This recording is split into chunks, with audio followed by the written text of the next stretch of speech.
Hello, everyone. It's Nancy here with your daily dose of divinity flowing through. Of I was speaking with a friend yesterday, and just really, I've seen so many memes lately popping up about this, and this is something that came through for me when this whole COVID thing first started happening. Is for decades I've been a wellness warrior.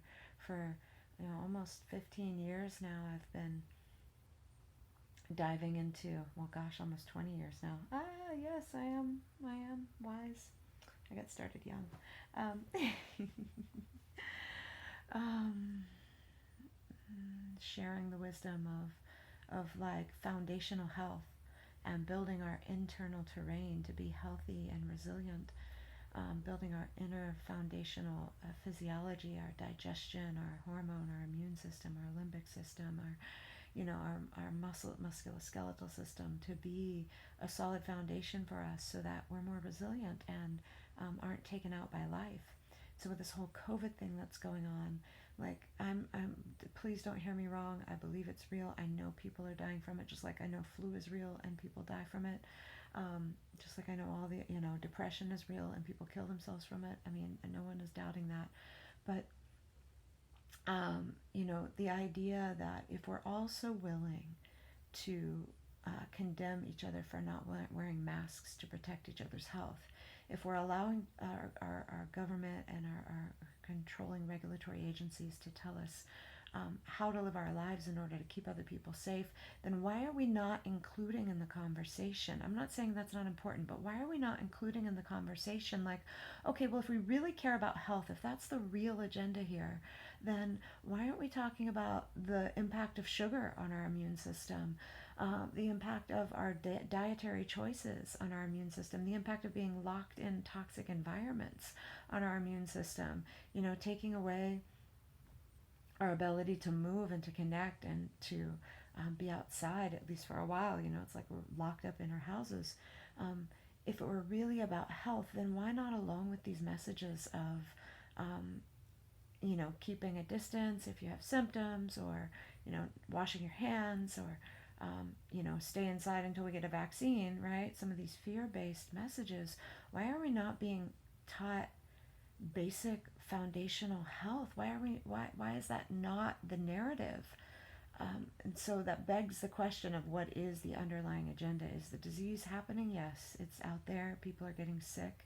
People are dying, and that fucking sucks. That sucks. That's real. And I'm not saying we should all run around sneezing on people, or even, that masks aren't can't be helpful in some instances, from blocking toxic and from blocking sputum coming out of your mouth that might be infected with the virus. Um,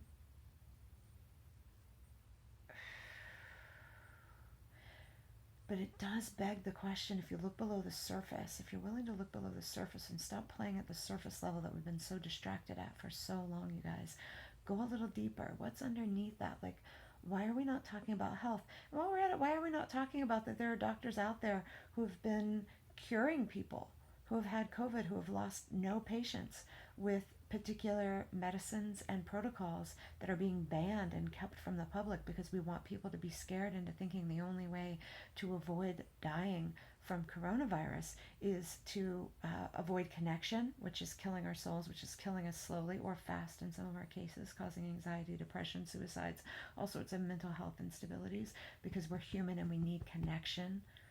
It's a foundational. I mean, Gabor Mate knows that connection is one of the keys in healing addicts, right? It's not. Anyway, so connection. Um, you can tell I get passionate about these things. We need the connection for our nourishment. We need, fear decreases our immune system. They're feeding us fear and telling us vaccines are the only way.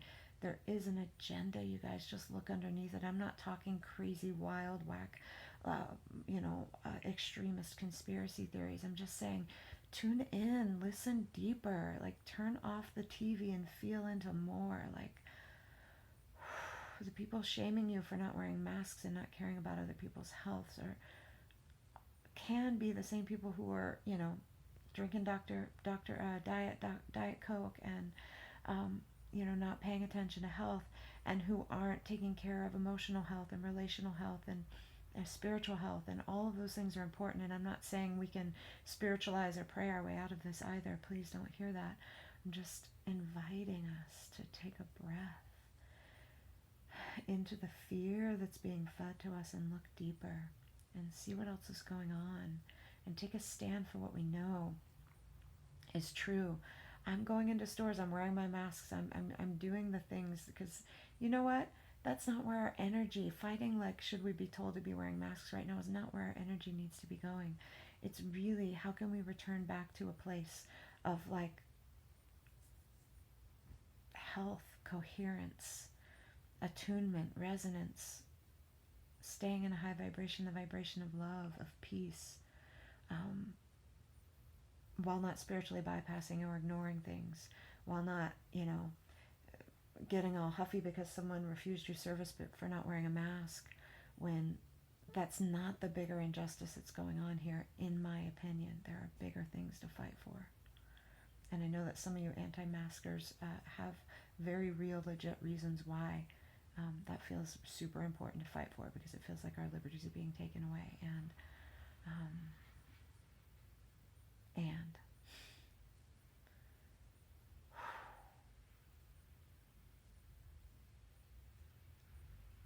there's so much deeper.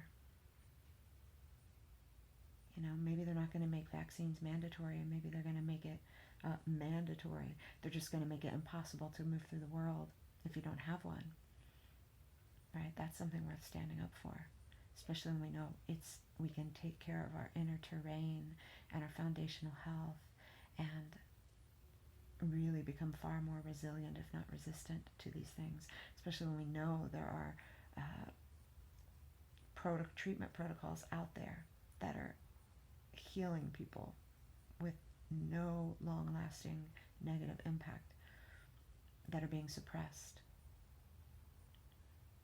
Why don't we fight to bring those to the forefront?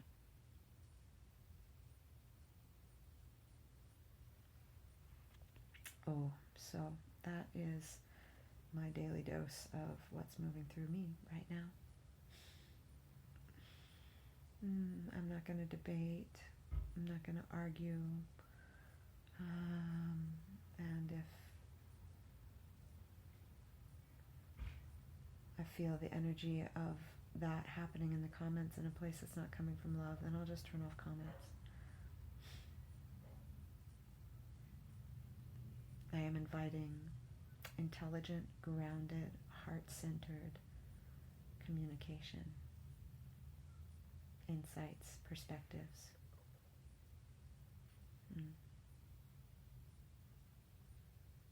Be real with kindness.